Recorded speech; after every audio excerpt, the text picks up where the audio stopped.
पूरे साल में एक ऐसा सीज़न भी आता है जब बायोलॉजिकल लाइफ, बायोलॉजिकल ज़िंदगी बहुत तेज़ी के साथ फैलती है, और वो फैलती है सिर्फ़ और सिर्फ बरसात के मौसम में।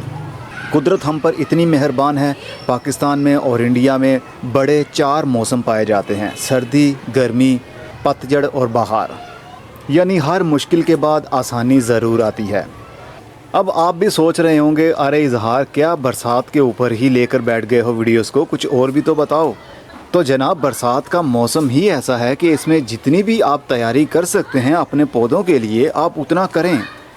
आपको इतनी डिटेल के साथ मैं समझाता हूँ कि कोई और समझाता हो तो कम से कम उसका नाम कमेंट बॉक्स में ज़रूर टाइप कीजिएगा कि किस चैनल पर आपको इतनी डिटेल इन्फॉर्मेशन मिलती है। मेरा मकसद सिर्फ पौधे की हिफाजत करना, बताना नहीं है। मेरा मकसद है कि आपकी बेस अच्छी बन जाए, कुदरत को और कुदरत के कामों को और कुदरत के करिश्मात को आप समझने लग जाएं। बायोलॉजिकल लाइफ पूरे साल में एक बार ही आती है, जब बायोलॉजिकल लाइफ बहुत तेज़ी के साथ अपने आप को बढ़ा रही होती है और अपने साथ साथ दुनिया को भी बहुत फ़ायदा पहुंचाती है। इस बात को तो आप समझ गए होंगे। बायोलॉजिकल लाइफ की जब भी बात करूंगा उसमें फंगस भी होगा, उसमें बैक्टीरियाज भी होंगे। बरसाती मौसम इंसानों के लिए बहुत अच्छा नहीं माना जाता और ना ही जानवरों के लिए माना जाता है, लेकिन पौधों के लिए और इस ज़मीन की मिट्टी के लिए बहुत अच्छा माना जाएगा। जो भी बारिशें होती हैं उसका पानी ज़मीन के अंदर स्टोर होता था, अब भी होता है, लेकिन अब बहुत कम होता है क्योंकि हमने पक्की ज़मीनें बना ली हैं। पानी गटरों में चला जाता है, ज़मीन के अंदर जाने का उसको मौका ही नहीं देते हम। तो पहले पानी ज़मीन के अंदर स्टोर हो जाता था, फिर वही पानी हम खींचते थे, बाहर निकलता था और हम उसको पीते थे और उसके अंदर काफ़ी मिनरल्स भी होते थे। लेकिन आजकल का पानी तो आप जानते हैं। एनीवेज़, बढ़ते हैं अपनी बात की तरफ। इस मौसम में बहुत फंगस एक्टिव होता है। इस मौसम में बैक्टीरियल इन्फेक्शन भी बहुत तेज़ी के साथ फैल रहा होता है। आप जानते हैं इस मौसम में खुजली भी होती है, इस मौसम में स्किन एलर्जी भी होती है, इस मौसम में फंगल इन्फेक्शन भी होता है। इस मौसम में पेट भी काफ़ी लोगों के ख़राब हो जाते हैं क्योंकि बैक्टीरिया, फंगस बहुत तेज़ी के साथ बढ़ रहे होते हैं। इवन कि यहाँ तक अगर आपने फ्रिज के अंदर कोई सालन रखा है और उसको 2 से 3 दिन गुजर गए हैं तो वो भी पड़ा पड़ा ख़राब हो जाएगा, फंगस लग जाएगा, उसको बदबू आने लगेगी, क्योंकि बैक्टीरिया, फंगस इस मौसम में यानी नमी वाले मौसम में बहुत तेज़ी के साथ फैल रहे होते हैं, अपनी तादाद को बढ़ा रहे होते हैं। और यही चीज़ हमारे पौधों के पत्तों को और मिट्टी के ऊपर जो भी बायोमास, सूखे पत्ते, गीले पत्ते, टहनियाँ पड़ी हुई हैं, उनको गलाने के लिए फंगस और बैक्टीरिया आ जाते हैं। कहाँ से आते हैं? मिट्टी के नीचे से। अगर आपकी मिट्टी के अंदर बैक्टीरिया और फंगस नहीं है तो हमें मैन्युअली खुद से ऐड करने पड़ते हैं। बहुत सारी मैंने वीडियोस बना दी हैं कि कैसे हम इनको कलेक्ट कर सकते हैं और कैसे हमसे ख़रीद कर भी आप इसका इस्तेमाल कर सकते हैं अपनी मिट्टी में। मेरी ये क्यारी है, इसके अंदर मैंने बायोलॉजिकल लाइफ को बहुत अच्छे से मेंटेन किया होता है, कम से कम पूरे 1 साल से। इसके ऊपर मेरी डिटेल वीडियो मौजूद है, वीडियो के डिस्क्रिप्शन बॉक्स में उस वीडियो का लिंक दे दूंगा ताकि आपको मज़ीद बैक्टीरिया और फंगस के करिश्मात का पता चल जाए, कैसे वो हमारी हिडन मदद कर रहे हैं, जबकि वो हमें आंख से देखने पर नज़र नहीं आ रहे होते, लेकिन फिर भी हमारी मदद कर रहे होते हैं। चलिए दूसरी छत पर चलता हूं और वहां पर आपको जाकर बताता हूं आज की वीडियो का टॉपिक असल में है क्या। वैसे टाइटल से आपको पता तो चल गया होगा, लेकिन फिर भी बताना ज़रूरी है। बरसाती मौसम में नमी बहुत ज़्यादा इंक्रीज़ रहती है। हमें डॉक्टर्स भी कहते हैं ज़्यादा गर्मी से, भड़ास वाली गर्मी से बचो और ठंडक वाली जगह पर रहो ताकि इन्फेक्शन कम हो जाए, फिर आहिस्ता आहिस्ता ख़त्म हो जाए। इस दुनिया में हर जगह पर वायरस भी मौजूद है, फंगस भी मौजूद है और बैक्टीरिया भी मौजूद है। मैं कोई डॉक्टर नहीं हूँ, बस रिसर्च हमें इतना आगे ले जाती है कि हम ऐसी बातें करने लगते हैं जैसे लगता हो कि हम भी किसी डॉक्टर से कम नहीं हैं। हद हो गई। तो बरसाती मौसम बहुत से लोगों के लिए, जो कि प्रोफेशनल काम करने वाले लोग हैं, कंपोस्ट बनाने वाले लोग हैं, जो ऑर्गेनिक कंपोस्ट बनाते हैं, यूरिया खाद डालकर या फिर हीट वाली खाद डालकर कंपोस्ट नहीं बनाते, जो सच में ऑर्गेनिक पत्तों की खाद, किचन वेस्ट कंपोस्ट बनाते हैं, वो इस मौसम का इंतज़ार कर रहे होते हैं क्योंकि इस मौसम में हमें नमी को मेंटेन नहीं करना पड़ता। कुदरत खुद ही वक्त के साथ साथ बारिश बरसाती रहेगी और बारिश होने के साथ साथ में नमी इंक्रीज़ रहेगी। कंपोस्ट बनाने के लिए आपको मालूम है सबसे पहली चीज़ का ख्याल रखना पड़ता है, वो है ह्यूमिडिटी। जब ह्यूमिडिटी अच्छी होगी, टेम्परेचर थोड़ा गर्म होगा, तो जो भी कंपोस्ट आप बना रहे हैं वो जल्दी डिकम्पोज भी होगी, बैक्टीरियल लाइफ भी जल्दी पैदा होगी और हमारे जो भी मटेरियल हमने डाला होगा वो जल्दी डिकम्पोज होने लगेगा। जैसा कि मेरी इस क्यारी के अंदर आप देखिए, जो भी मैं यहाँ पर पत्ते डालता हूँ या फिर बायोमास जो भी सूखे हों, गीले हों, टहनियाँ हो डालता हूँ, वो कुछ ही हफ्तों के अंदर अंदर पड़ी पड़ी मिट्टी में ही मिल जाती हैं। देखिए काले रंग में ये बदल जाती हैं। कंपोस्ट बनाने के लिए इसी इन्वायरमेंट की ज़रूरत होती है। खाली नमी की वजह से आपके पत्ते डिकम्पोज नहीं होंगे। इनको डिकम्पोज करने के लिए छोटे छोटे से कीड़े भी होते हैं जो हमें आंख से देखने पर नज़र आते हैं, और कुछ बैक्टीरिया और फंगस होता है जो हमें नज़र नहीं आता, जो मेजर काम कर रहा होता है, वही चीज़ों को गलाते हैं। आपको एग्जांपल देता हूँ, अगर आप टमाटर का एक स्लाइस काट कर उसको नमी वाली जगह पर रख देंगे ना, तो 24 से 48 घंटे के बाद देखेंगे उसके ऊपर वाइट कलर का जाला आने लगेगा, या फिर वहाँ कुछ ज़्यादा ही बैक्टीरियल एक्टिविटी हुई तो ब्लैक कलर का होने लगेगा, यानी वहाँ पर फंगस अटैक हो चुका है उसके ऊपर। और फंगस ही है जो कि आपकी मिट्टी के ऊपर या नीचे पड़ा हुआ बायोमास, चाहे वो सूखी हुई जड़ें हों, चाहे वो मरे हुए दरख्त की जड़ें हों, वो मिट्टी के अंदर पड़ी पड़ी उनको डिकम्पोज करने में बहुत मदद देता है। मैं पहले कंपोस्ट बनाता था, लेकिन अब मुझ में इतनी हिम्मत नहीं है कि छोटे छोटे कामों में हर वक्त लगा ही रहूं। बस मैं करता क्या हूँ, मैं पौधों की जब भी प्रूनिंग करता हूँ, कोई बड़ा पौधा काटता हूँ ना, जैसा कि यहाँ पर शहतूत का एक बड़ा पौधा लगा होता था, उसको मैंने काट दिया था और यहाँ पर काट कर उसको टहनियों को फेंक दिया था। जब वो 1 से 2 दिन के बाद खुद ब खुद ही पत्ते उनके सूख कर गिरना शुरू हो गए, तो फिर मैंने पत्तों को लिया, टहनियाँ बड़ी बड़ी छोड़ दी, उसको आग लगा दी, और जो पत्ते सूखे हुए मैंने हाथ से तोड़े थे उन सब को मैंने एज आ मल्च इस क्यारी के सरफेस के ऊपर फैला दिया, और वो पड़े पड़े डिकम्पोज भी हो गए। इस तरह का जो मोटा मटेरियल होता है वो मैं बहुत कम इस्तेमाल करता हूँ, क्योंकि ये ज़मीन नहीं है, छोटी सी क्यारी है।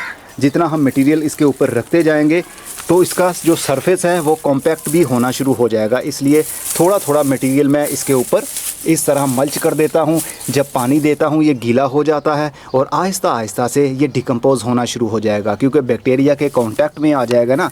ये जो देख रहे हैं ना, छोटे छोटे से ये दाने से मिट्टी के ऊपर दिख रहे हैं, ये केंचुओं की निशानी भी है और बैक्टीरियल एक्टिविटी भी है। ये बिल्कुल माइनर से छोटे छोटे से ये नैनो पार्टिकल्स में दिखने वाले मिट्टी के ज़र्रात, देखिए इसको हाथ लगाऊंगा ये बिल्कुल पाउडर फॉर्म में बदल जाएंगे। तो ये बैक्टीरिया और फंगस होने की निशानी है यहाँ पर।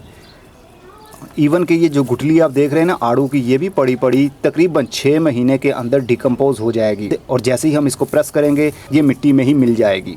तो मैं तो इस तरह कंपोस्ट अब बनाता हूँ, जितना भी वेस्ट हो वो फैला देता हूँ सरफेस के ऊपर, और जैसे जैसे पानी देता हूँ वैसे वैसे डिकम्पोज होता है। और आजकल के मौसम में ये डिकम्पोज जल्दी हो जाएंगे, क्योंकि बैक्टीरियल एक्टिविटी बहुत तेज़ होती है।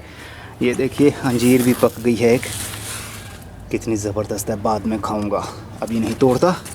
तो अंजीर के पत्ते भी मैं वक्त के साथ साथ तोड़ता रहता हूँ, क्योंकि डेंसिटी जब ज़्यादा हो जाएगी तो फंगस लगने के ख़तरात और कीड़े लगने के ख़तरात बढ़ जाएंगे। जब कोई पत्ता डैमेज हो जाता है या टूट जाता है तो वो टहनियों के बीच में अगर पड़ा रहेगा कुछ इस तरह, तो वो वहीं पर सूखा ही रहेगा, और सूखा रहने की वजह से वहाँ पर ऐसी जगह बन जाती है कि कीड़े आकर वहाँ पर अंडे दे सके, अपनी ब्रीड को आगे बढ़ा सके। इसलिए वक्त के साथ साथ मैं इसकी छांटी करता रहता हूँ, पत्ते बहुत ज़्यादा नहीं आने देता। तो जैसे ही पत्ते तोड़ता हूँ सरफेस के ऊपर ही फैला देता हूँ। इसका माल है इसी के पाँव के पास में रहेगा, मैं इसको बाहर नहीं फेंकता।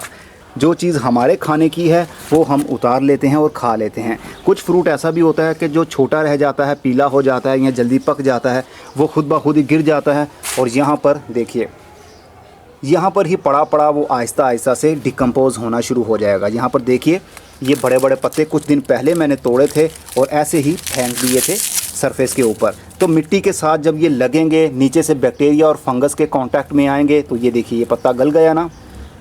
मैंने क्या किया, कुछ भी नहीं किया। बरसाती मौसम में नमी इतनी बढ़ जाती है कि हवा के अंदर भी नमी होती है और मिट्टी भी जल्दी खुश्क नहीं होती।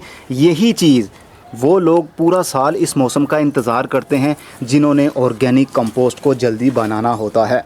ये 2.5 से 3 महीने बहुत ज़रूरी होते हैं चीज़ को डिकम्पोज करने के लिए नहीं, बल्कि फंगस बैक्टीरिया जो उनकी मिट्टी के अंदर मौजूद हैं उनको मल्टीप्लाई करने के लिए वो इन महीनों का इंतज़ार करते हैं। और 2.5 से 3 महीने के अंदर 1 ग्राम मिट्टी के अंदर 10 करोड़ से भी ज़्यादा बैक्टीरियाज़ और फंगस हो सकता है।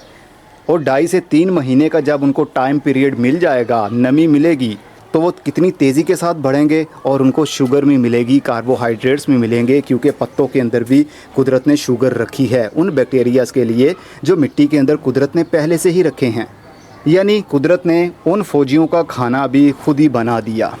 तो जब फौजियों की तादाद ज़्यादा बढ़ जाएगी तो उनको जो भी खाने के लिए दिया जाएगा वो फटाफट से चट कर जाएंगे और उसके बदले में कंपोस्ट बनाकर हमें दे देंगे, तो वो हमारे पौधों के लिए बहुत अच्छी खाद होगी।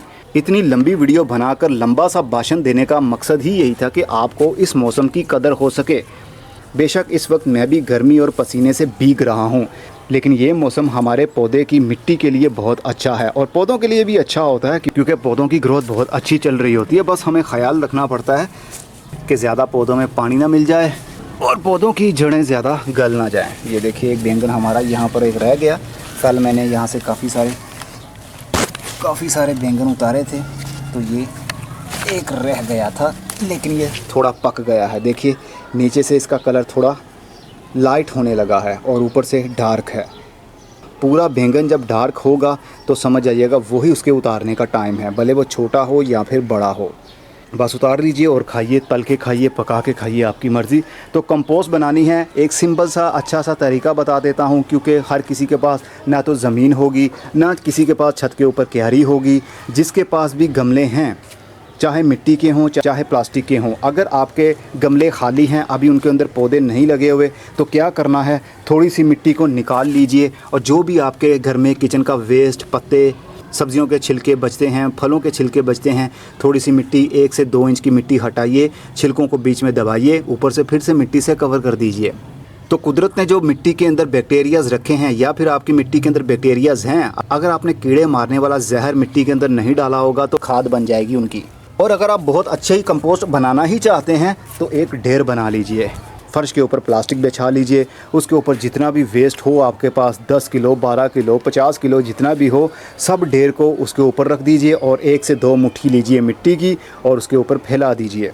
जैसे ही पानी देंगे, मिट्टी के अंदर जितने भी बैक्टीरिया और फंगस होगा वो सारा उस मटेरियल के अंदर चला जाएगा, उसको डिकम्पोज करना शुरू कर देगा और 2.5 से 3 महीने के अंदर वो इतनी तादाद को बढ़ा लेंगे कि आपके मटेरियल को वो जल्दी ही सेमी डिकम्पोजिशन की तरफ ले आएंगे।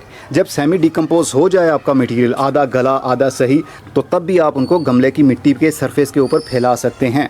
हर 7 दिन के बाद 1 से 2 मुट्ठी लिया करें, मिट्टी के ऊपर फैला दिया करें, पानी देते रहेंगे, वैसे वैसे वो डिकम्पोज होकर मिट्टी के अंदर शामिल होता रहेगा। अगर आप हमारी पेड व्हाट्सएप मेंबरशिप लेना चाहते हैं तो कमेंट बॉक्स में उस वीडियो का लिंक शेयर कर दूंगा, उसको वॉच कर लीजिए और हमारे मेंबर बन जाइए। और जो भी आपका गार्डनिंग को लेकर कोई परेशानी है या कुछ पूछना चाहते हैं तो आप वहां पर मुझसे पर्सनली पूछ सकते हैं। सिर्फ 500 रुपया फ़ीस पे करना पड़ेगी आपको मंथली। अगर आप 1 महीने की मेंबरशिप लेते हैं या फिर जब तक आपका दिल चाहे आप मेंबर हमारे बन सकते हैं 500 रुपया मंथली देकर। बहुत कुछ सीखने को मिलेगा, ऐसा कुछ सीखने को मिलेगा जो कि अभी मैं वीडियोस के अंदर नहीं बताता। मतलब कुछ बातें ऐसी होती हैं जो पब्लिकली हम कर नहीं सकते।